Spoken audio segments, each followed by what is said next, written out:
Sir, শহরে যত toll plaza রয়েছে সব জায়গায় খোঁজ নিয়েছি, না তো এসিপি স্যারের খোঁজ পেয়েছি আর না তো দয়া স্যারের। এসিপির খবর তো পাওয়া যায়নি, কিন্তু দয়ার খবর পাওয়া গেছে। জানতে পারা গেছে কোথায় ও? আগে কয়েকটা গুন্ডা ওকে উঠিয়ে নিয়ে কোথাও একটা বন্দি করে রেখেছে। ওর অবস্থা ভীষণই খারাপ। ইনি ডক্টর প্রমোদ। নমস্কার। গুন্ডারা জোর করে তুলে নিয়ে গেছিল। অ্যাকচুয়ালি দয়ার পিঠে গুলি লেগেছিল, যেটা গুন্ডারা এনাকে দিয়ে বার করিয়েছে। কে? দয়া স্যারের গুলি লেগেছে? হ্যাঁ। এখন দয়া কেমন আছে? ও বিপদ মুক্ত তো? কিছু বলতে পারবো না। আমি তো গুলিটা তো বের করেছি, কিন্তু ওখানকার পরিবেশ যেরকম কোনো রোগীর জন্য একদমই ভালো না। আপনার তো কিছু নিশ্চয়ই মনে আছে ডাক্তারবাবু, কোথায় গুন্ডাদের এই আটাটা? ওরা আমার চোখ দুটো বেঁধে দিয়েছিল, তাই আমি বলতে পারবো না কোথায় আছে। ওখানে গিয়ে তো কাপড় খুলে দিয়েছিল। ওখানে ওদের নিশ্চয়ই দেখেছেন। ওদের মুখটা মনে আছে আপনার? হ্যাঁ, দেখলে চিনতে পারবো। Very good. পঙ্কজ, স্কেচ আর্টিস্টকে ডাকো এক্ষুনি।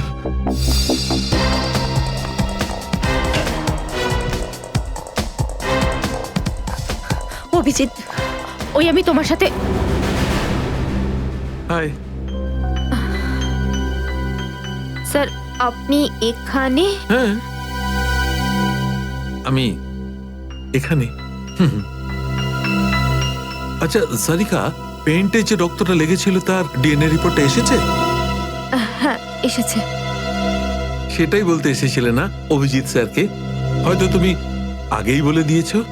তোমার বসকে, ডক্টর সালুকাকে বলার কথা মনেই হয়নি। ছাড়ো ছাড়ো, কোনো ব্যাপার না, কোনো ব্যাপার না, হতেই পারে হতেই পারে, ছাড়ো ছাড়ো। কি আছে ওই ডিএনএ রিপোর্টে? ওই ব্লাড স্যাম্পলটা কার সারিকা?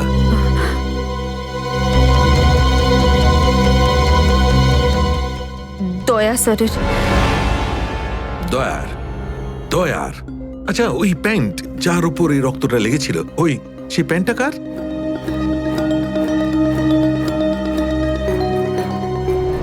এটা কি করে হতে পারে? দয়ার রক্ত আমার প্যান্টে? অভিজিতের। এত দূর যখন চলেই এসেছো, তোমাকে কি এমনি এমনি চলে যেতে দেবো আমি? বারে বাহ, দেখেই বলে গঙ্গা জলে গঙ্গা পুজো করা।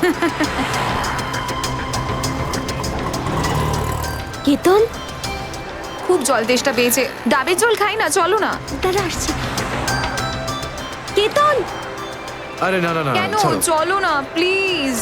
কেতন, কেতন। বাকি শপিং না অন্য কোনো দিন করো, চলো বাড়ি যাই। না না, আমি এখনই শপিং কেতন! করবো, অন্যদিন কেন? আরে বোঝার চেষ্টা করো না, আমার শরীর খারাপ, প্লিজ প্লিজ না, বোঝার না, চেষ্টা এক্ষুনি। করো। আমি বলছি প্লিজ না, কথা এক্ষুনি। শোনো আমার। কেতন,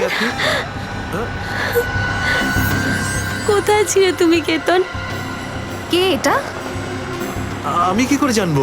আমি চিনি না এনাকে। তুমি আমাকে চেনো না? নিজের সিমিকে চিনতে পারছো না কেতন?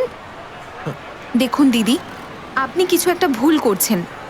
উনি কেতন নয়, উনি আমার স্বামী জয়। আমি আমার স্বামীকে চিনতে একটুও ভুল করিনি। এ আমার কেতনই। হয়তো আপনার স্বামীকেও ঠিক আমার মতনই দেখতে। আমার নাম তো জয়, জয় ধনকিশোর। এই দেখুন আমার ড্রাইভিং লাইসেন্স। তোমরা পুলিশরা এই ডুপ্লিকেট ড্রাইভিং লাইসেন্স ইজিলি বানাতে পারো, আমি সব জানি। কিন্তু তুমি এরকম কেন করছো? পুলিশ?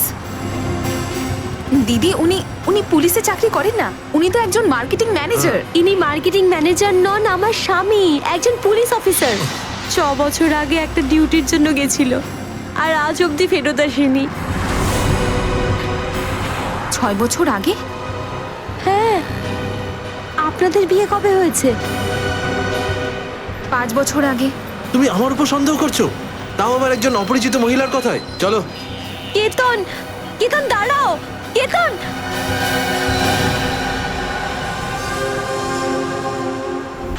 অভিজিতের প্যান্টের উপর দয়ার রক্ত। 3বার টেস্ট করিয়েছি, কিন্তু ফলাফল ওই। আর সেই কারণে তুমি প্যান্টটা চুপচাপ সারিকাকে দিয়ে দিয়েছিলে, কারণ তুমি জানতে ওই প্যান্টে দয়ার রক্ত লেগে আছে। যদি আমি জানতাম যে আমার প্যান্টে দয়ার রক্ত লেগে আছে, তাহলে সেটা আমি টেস্ট করার জন্য কেন দেব?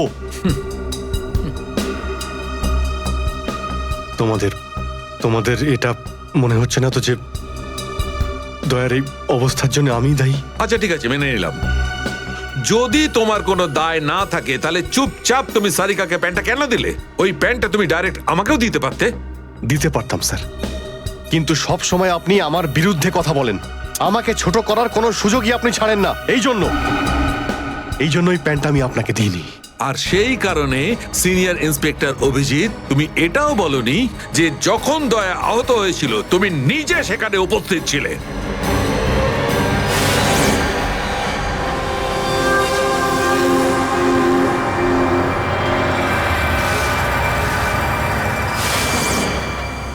বলে দিতাম, যদি আমার মনে থাকতো।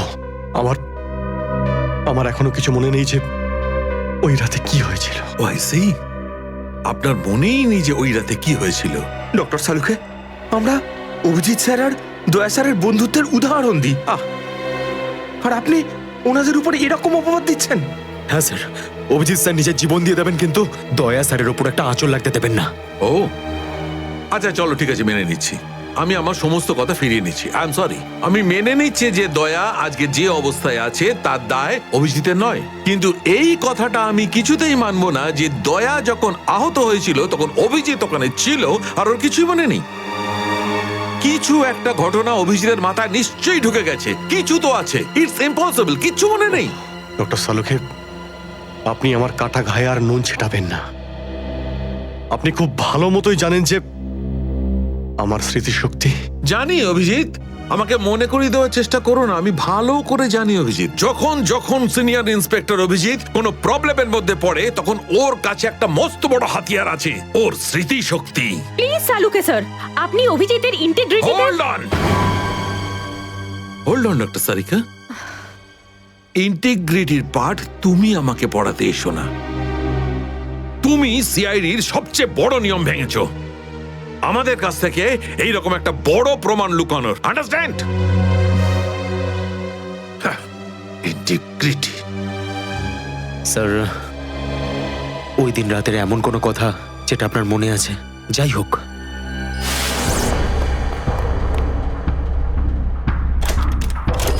আমি তেজার পিছনে দৌড়াচ্ছিলাম। ও দৌড়ে গিয়ে গাড়িতে ওঠে, আর তারপর কেউ ওকে গুলি করে আর গাড়ির বাইরে ফেলে দেয়।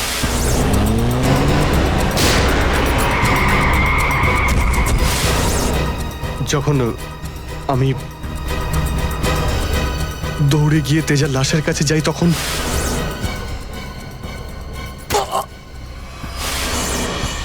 কেউ আমার ঘাড়ের কাছে কিছু একটা সূচের মতো। তারপর আমি অজ্ঞান হয়ে যাই। আর তার পরের দিন যখন আমার চোখ খোলে তখন আমি দেখলাম যে আমি রাস্তার পাশে পড়ে আছি। তার মধ্যে কি হয়েছে আমার কিচ্ছু মনে নেই। ঠিক আছে, কোনো ব্যাপার নয়। ওই রাতে এক্স্যাক্টলি কি হয়েছিল সেটা জানা যাবে এই গুলিটার মারফত। এটা সেই গুলিটা যেটা দয়ার পিঠ থেকে বার করেছিলেন ডক্টর প্রমোদ। আর এই গুলিটার ব্যালিস্টিক রিপোর্ট থেকেই বার করা যাবে যে আসলে এই গুলিটা কার বন্দুক থেকে ছোঁড়া হয়েছিল। Sarika, come with me. Doctor Pramod, এক মিনিট। আপনি স্কেচ বানাতে হেল্প করবেন, আর আমি আপনাকে কয়েকটা প্রশ্ন করতে চাই। হ্যাঁ, জিজ্ঞাসা করব। ডক্টর প্রমোদ, আপনাকে ওই গুন্ডারা কোথা থেকে কিডন্যাপ করেছিল? প্রতাপনগর থেকে। আর তারপর আপনার চোখে কাপড় বেঁধে দেয়? আগে ওর পরে গাড়িতে বসে ওদের আড্ডায় নিয়ে যায়। আড্ডায়? আচ্ছা, আড্ডাতে পৌঁছাতে আপনার কতক্ষণ লেগেছিল মনে আছে? 40-45 মিনিট। 40-45 মিনিট? এটা ঠিক কটার সময়? রাত তখন এই 10:30টার মতন। রাত 10:30টা? ওই সময় তো প্রতাপনগরে খুব একটা ট্রাফিক থাকে না, রাস্তা ফাঁকাও থাকে। শ্রেয়া, শহরের ম্যাপটা নিয়ে এসো, আর সেই সব জায়গা লিস্ট বানাও যেখানে প্রতাপনগর থেকে যেতে 45 মিনিট সময় লাগে। শ্রেয়া, কি হলো? শহরের ম্যাপটা নিয়ে এসো তাড়াতাড়ি। সরি স্যার, আমার শরীরটা ভালো লাগছে না, এক্সকিউজ মি।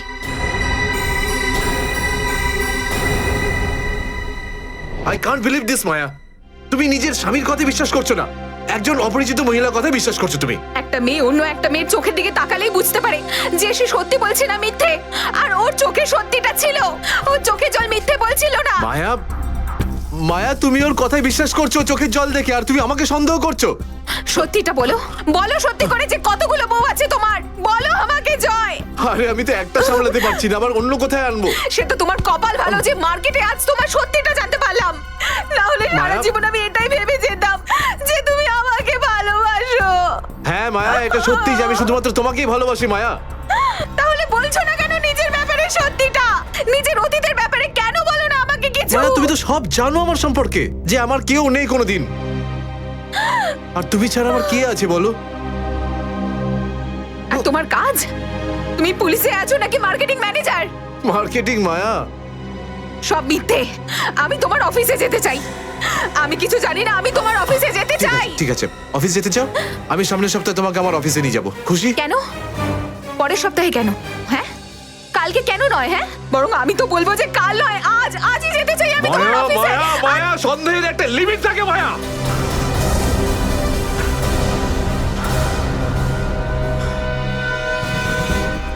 ঠিক আছে মায়া, আই এম সরি মায়া, আমি তোমাকে অফিসে নিয়ে যাবো।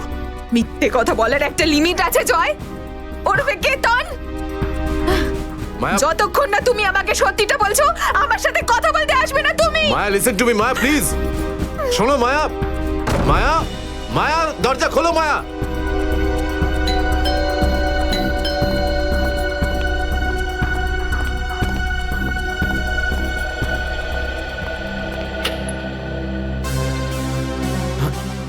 আপনি?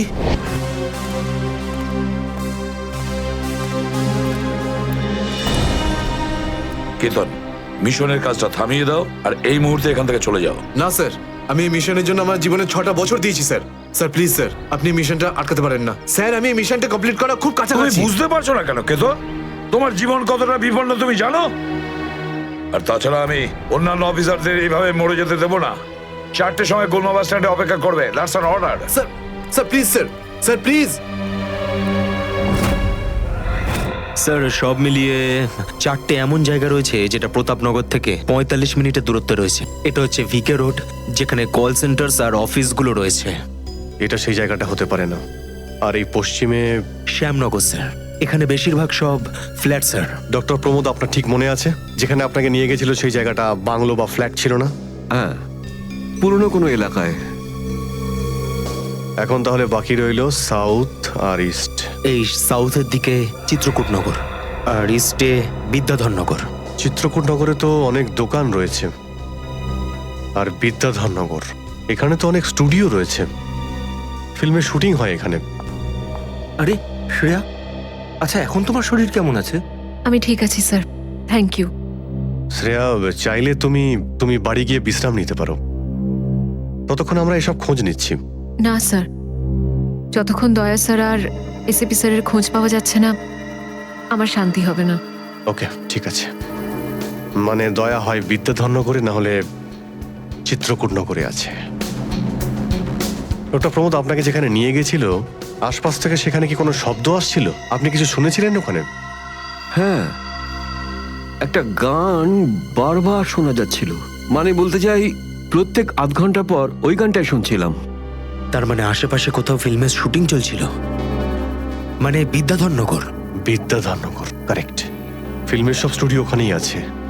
এটা খোঁজ নাও যে বিদ্যাধরনগরে কোন স্টুডিও আছে যেখানে এই গানটার শুটিং চলছিল। দেখো রে নয়ন মেলে জগতের বাহার, জগতের বাহার। ওটো টো টো টো, সকাল হয়ে গেছে, স্কুল যাওয়ার সময় হয়ে গেছে। ভালো বাবু, সোনা বাবু, ওঠো। কারা তোমরা? সিআইডি দের শত্রু আর অপরাধীদের বন্ধু। দেখো দেখো দেখো দেখো দেখো দেখো কেমন করে ছটফট করছে, দেখো খাঁচায় বন্দি সিংহের মতন ছটফট ছটফট ছটফট ছটফট ছটফট। একবার শুধু শেকলটা খুলে দে, তারপর দেখ তোদের কি অবস্থা করি। No no no no no, আমরা কি মরতে চাই নাকি যে তোমার হাত খুলে দেবো? আরে আমরা তো শুধু এটা বলতে এসেছিলাম যে তোমার সাথে সাথে তোমার পুরো সিআইডি টিমের এবার সর্বনাশ হতে চলেছে। সর্বনাশ।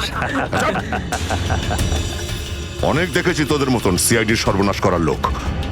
আজ তারা কোথায় আছে কেউ সেটা জানে না। তুমি আমাদের এতটা বোকা আর দুর্বল ভাবতে যেও না, কারণ আমাদের বস এত চালাক, এতটাই চালাক যে সিআইডির ছায়াও ওর কাছে পৌঁছাতে পারবে না। আমার কথা শোন, গিয়ে তোর বসকে বলে দে কাউন্ট ডাউন শুরু করে দেয় যেন ও বাঁচবে না আর। বাঁচবে না আরো। কি ব্যাপার তোমাদের ভাই, তোমাদের এই সিআইডি অফিসারদের এই ব্যাপারটা আমার দারুণ ভালো লাগে। মৃত্যুর মুখে বসেও ডায়লগ মারতে ছাড়ো না তোমরা। দয়া, তোমার সঙ্গে দেখা করে খুব ভালো লাগলো। Good bye.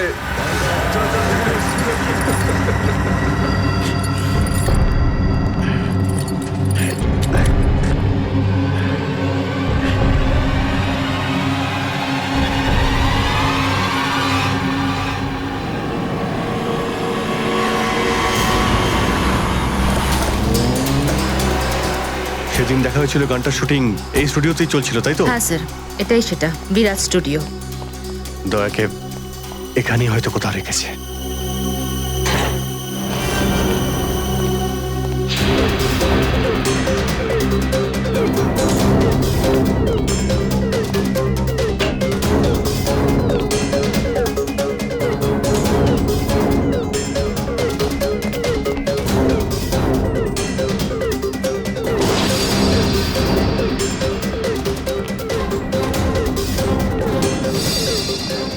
এত রক্ত? তার মানে স্যার, দয়া স্যার এখানেই ছিলেন? এই শিকল দিয়ে বেঁধে রেখেছিল আমার বন্ধু দয়াকে। একবার যদি আমি এদের পাই না। স্যার, এই চায়ের কাপটা পেলাম, চা এখনো গরম রয়েছে। চা গরম আছে, তার মানে হলো ওরা এখান থেকে বেশি দূর যায়নি।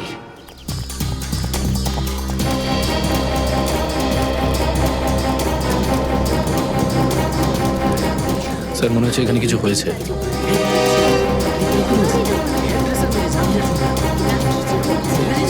সরে যান প্লিজ, সরে যান, সাইড দিন। আমরা সিআইডি থেকে এসেছি। স্যার দেখুন না, কেউ ঋতুকে খুন করে ফেলেছে। কি করে হলো এইসব? বলতে পারবো না স্যার, আমরা সবাই শুটিংয়ে ব্যস্ত ছিলাম তো তো হঠাৎ গুলি চালাবার আওয়াজ পেলাম, আর এখানে এসে দেখলাম এই মরে আছে। কতক্ষণ আগে চলেছিল গুলি? স্যার এই ধরুন আধ ঘন্টা আগে। স্যার আমরা লোকাল পুলিশকেও ইনফর্ম করে দিয়েছি স্যার। ঠিক আছে, আপনারা একটু এখান থেকে পিছিয়ে যান একটু।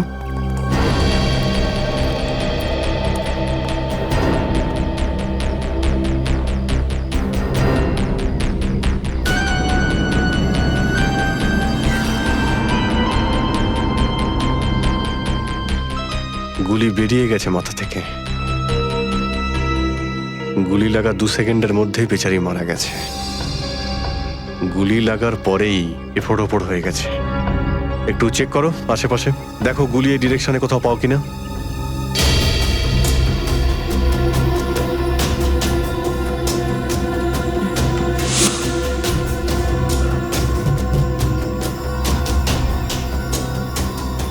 এ বিচারি এইভাবে এখানে বসেছিল, পিছন থেকে কেউ গুলি করলো আর এইভাবে উল্টে পড়ে যায়।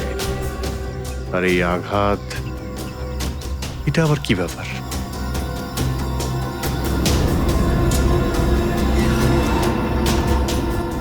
উইক পড়েছিল মেয়েটা।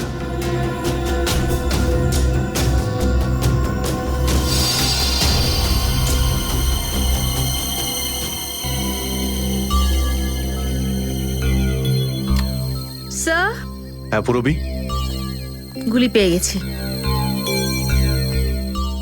রাইফেলের গুলি মনে হচ্ছে। রেখে দাও এটাকে। আচ্ছা, কি উইক পড়তো? একদমই না স্যার, ও আসলে আমার হেয়ার ড্রেসার ছিল, আর আমার উইকস আর সবকিছু ওই রাখতো। যে উইকটাও পড়েছে না সেটা আমার নেক্সট সিনের জন্য লাগতো। ঋতু আপনার উইক পড়েছিল? হ্যাঁ স্যার।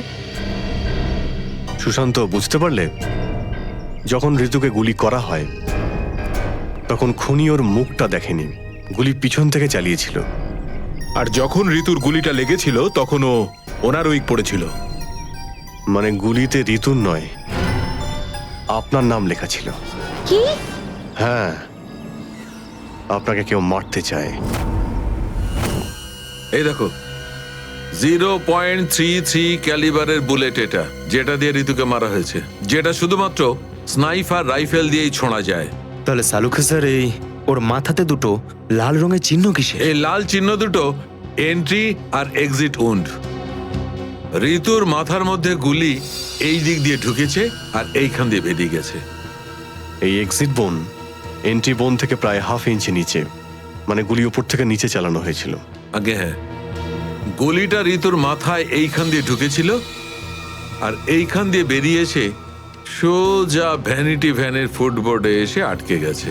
আর আমাদের ক্যালকুলেশনের হিসেবে গুলিটা চালানো হয়েছে এদিক থেকে, এইভাবে। গুলিটা প্রায় 2-3 তলার ওপর থেকে ছোঁড়া হয়েছে। অনেক কিছু জানতে পেরে গেছেন স্যার আপনি। হ্যাঁ, ঋতুর কেসে তো আমি অনেকটাই জানতে পেরে গেছি।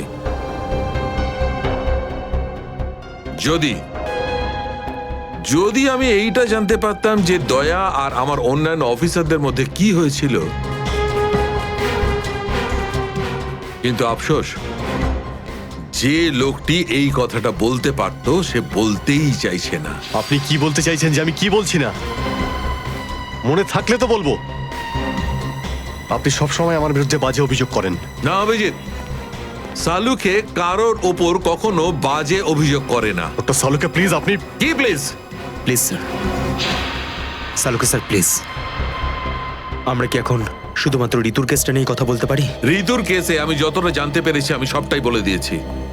ব্যাস, এখন আমার অপেক্ষা শুধুমাত্র একটা প্রমাণের জন্য, যা দিয়ে আমি জানতে পারবো দয়ার সঙ্গে কি ঘটেছিল।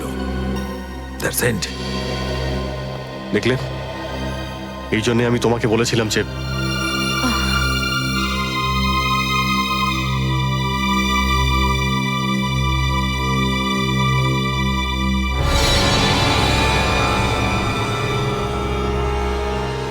Sharp shooter.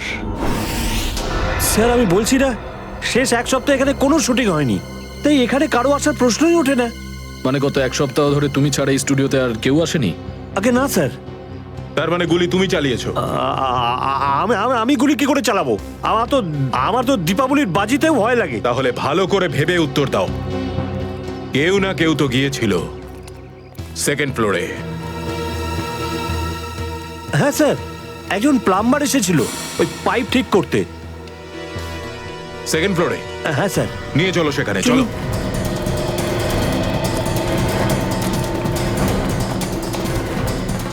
কোন দিকে? এই দিকে।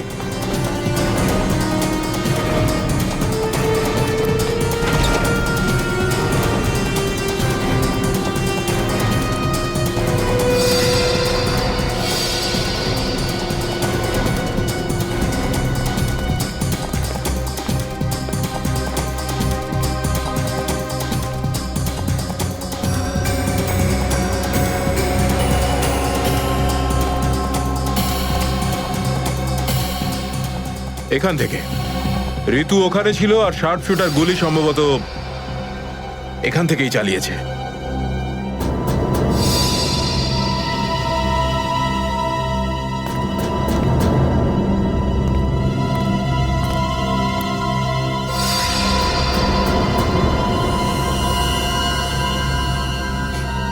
স্যার, স্যার লাবণ্যকে গুলি করা হয়েছিল। এই হলো ওই গুলিটার শেল। তুমি?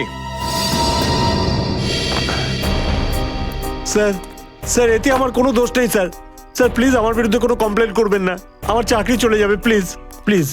ভয় পেও না। আচ্ছা আমাকে এটা বলো, ওই প্লাম্বারের মুখটা দেখেছিলে তুমি? স্কেচ বানাতে পারবে?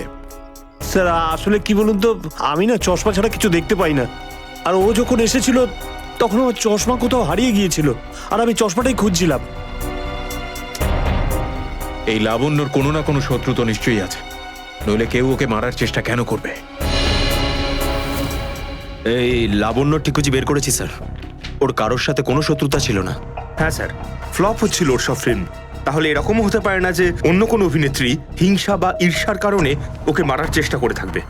লাবণ্য খুব বড় লোক নয় যে টাকা পয়সার জন্য ওর উপরে কেউ হামলা করবে। স্যার হতে পারে সত্যি এই গুলিটা ঋতুর উপরে চালানো হয়েছে, লাবণ্যের উপর নয়। আচ্ছা, তোমরা কি ঋতুর ব্যাপারে ইনফরমেশন বের করেছো? হ্যাঁ স্যার, ঋতুরও কারোর সাথে কোনো শত্রুতা ছিল না। এমন কোনো না কোনো ব্যাপার আছে যা আমরা ঠিকমতো দেখতে পাচ্ছি না। এই লাবণ্যের যে আর্টিকেলগুলো আমরা পেয়েছি এর মধ্যে কোনো না কোনো ব্যাপার নিশ্চয়ই আমরা পাবো যার সঙ্গে কেসের কোনো না কোনো সম্পর্ক আছে। স্যার এটা 3 দিন পুরনো পেপার। এতে নিউজ আছে যে লাবণ্য জিনিসপত্র চুরি হয়েছিল ব্লু ইভ রিসর্ট থেকে। লাবণ্যের জিনিসপত্র চুরি হয়েছিল ব্লু ইভ রিসর্ট থেকে?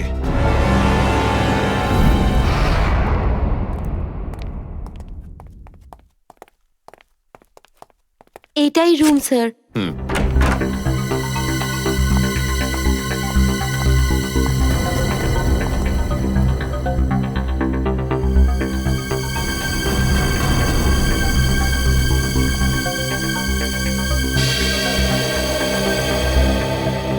এই ঘর থেকেই আপনার জিনিসপত্র চুরি হয়েছিল?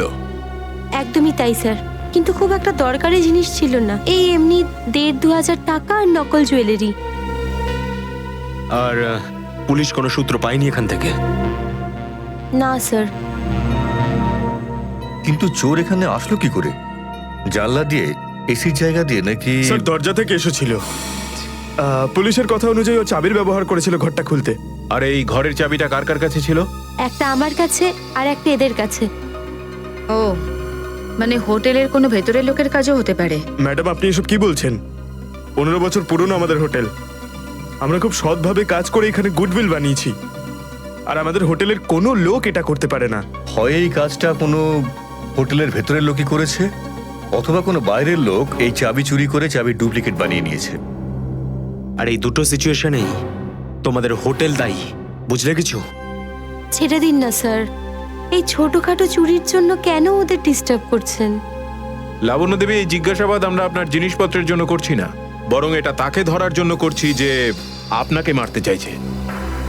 কারণ আমাদের মনে হয় যে এই চুরির সম্পর্কের সাথে আপনার উপর প্রাণঘাতী হামলার সাথে থেকে থাকতে পারে। সেই কারণে একটু ঠিক করে মনে করে বলুন, আর কোনো বিশেষ জিনিস বা কোনো দামি জিনিস যেটা চুরি হয়েছে? হ্যাঁ, আমার তো না, কিন্তু আমার হেয়ার ড্রেসার ঋতুর জিনিস চুরি হয়েছিল। আর তারপর ওর হঠাৎ করে মুড অফ হয়ে গেছিল আর ও খুব কাঁদছিল। এমন কি জিনিস চুরি হয়েছিল ওর? একটা অদ্ভুত শোপিস ছিল। শোপিস? হ্যাঁ, আমিও অবাক হয়েছিলাম ভেবে যে একটা শোপিসের জন্য এত ভেঙে পড়ার কি আছে। আর আমি ওকে বলেও ছিলাম যে আমি ওকে একটা নতুন শোপিস এনে দেবো, কিন্তু হয়তো ওই শোপিসটা ওর জন্য খুব দামি ছিল। খুব দামি শোপিস ছিল? না না, ওই ট্রিপোলিয়াম বাজারে যে চাইনিজ শোপিসের দোকানগুলো আছে না, সেখান থেকেই নিয়েছিল। ওই হবে 700-800 টাকার মতো।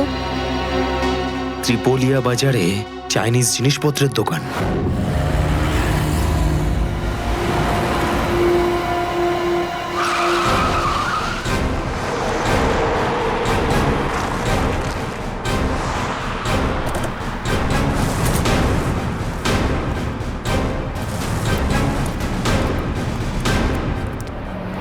সিআইডি। সিআইডি? একটা খুনের ব্যাপারে আপনার থেকে কিছু জানতে চাই। খুন? কার খুন হলো আবার? এর নাম ঋতু, ফিল্ম ইন্ডাস্ট্রিতে হেয়ার ড্রেসারের কাজ করে। কিছু মনে পড়লো? আমি তো একে কোনোদিন দেখিনি। গত শনিবারে আপনার দোকানে এসেছিল। ও একটা মূর্তি কিনেছিল, এই অনেকটা এরকম ছিল। শনিবার তো আমি ছুটিতে ছিলাম। হ্যাঁ, সুশান্ত দোকানটা দেখছিল। কি সুশান্ত, তুমি দেখেছো মেয়েটাকে? হতে পারে এখানে এসেছিলেন। শনিবারের দিনটা খুব বিজি দিন থাকে, অনেক লোক আসে। কিছু মনে পড়ছে না। আচ্ছা, আমাকে এই মূর্তিটা দেখাও তো। ওই মূর্তিটাও?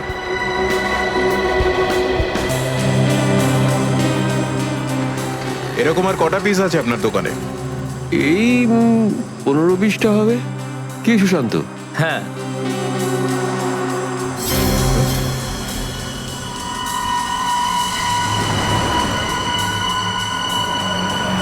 ওখানে ওই দুটো বক্সে ক্রস চিহ্ন দেওয়া কেন? আরে আরে ওটা তো ডিফেক্টিভ পিস, এগুলো ফ্যাক্টরিতে রিটার্ন যাবে, আপনার কোনো কাজে আসবে না। সেটা এক্ষুনি জানতে পারা যাবে। দেখাও ওটাকে, দেখাও।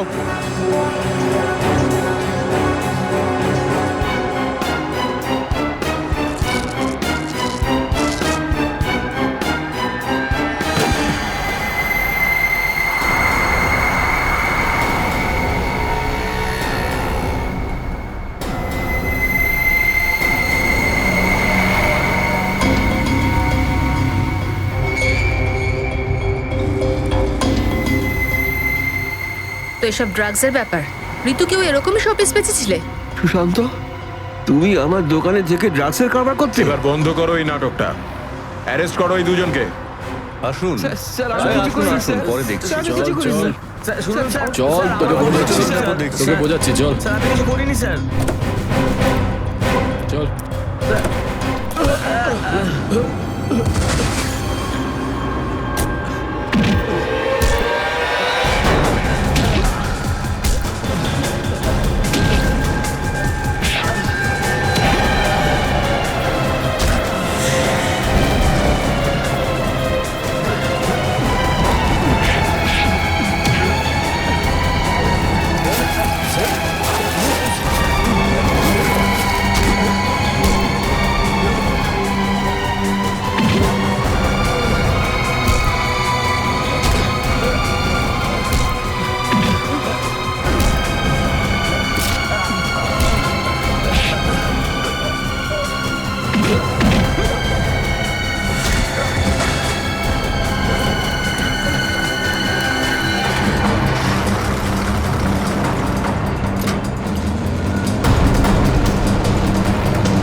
সুশান্ত, কে করলো এটা? বলো সুশান্ত, উত্তর দাও। হ্যাঁ বলো, বলো সুশান্ত, কে করলো এটা? সুশান্ত,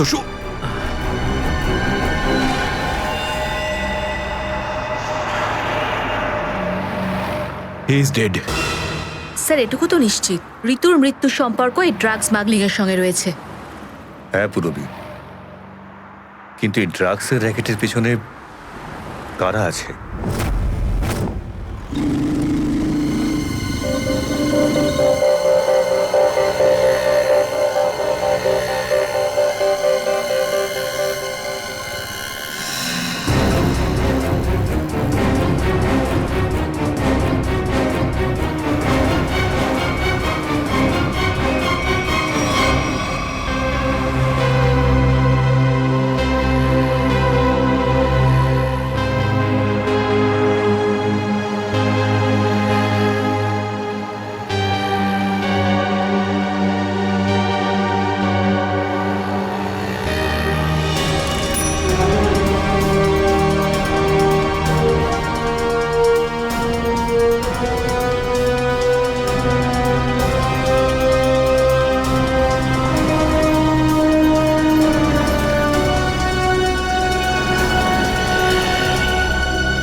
কি ব্যাপার স্যার, এত আর্জেন্ট ডাকলেন?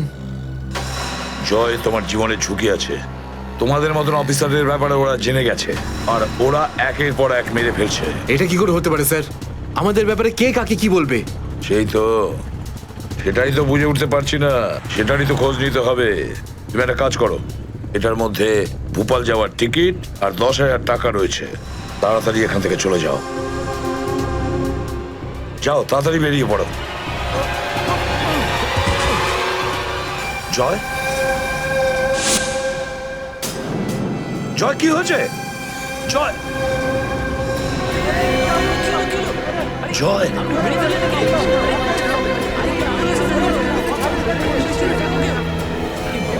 মাই গড,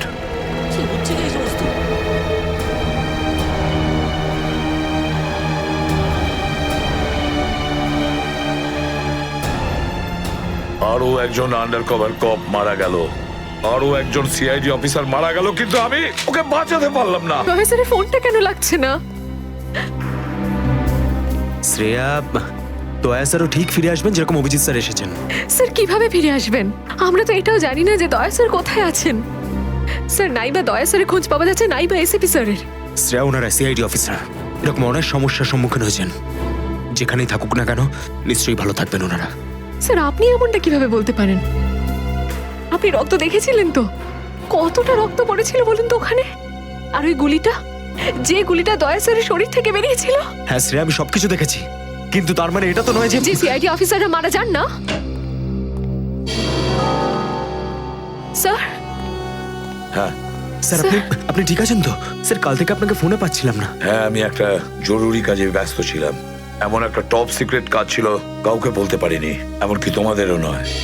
স্যার, কি? স্যার, দয়া স্যারের কোনো খোঁজ পাওয়া যাচ্ছে না। দয়া স্যারের কোনো খোঁজ পাচ্ছ না মানে?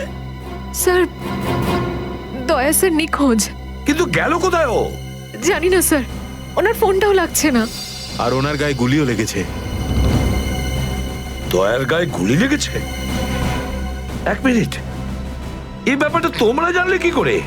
স্যার, সালুকে স্যার বলছিলেন যে দয়া স্যারের বডি থেকে একটা ডক্টর গুলি বের করেছেন আর চুপ করে নিয়ে এসে ওনাকে দিয়েছেন। দয়ার বডি থেকে গুলি বের করে সেটা সালুকে পাঠানো হয়েছে?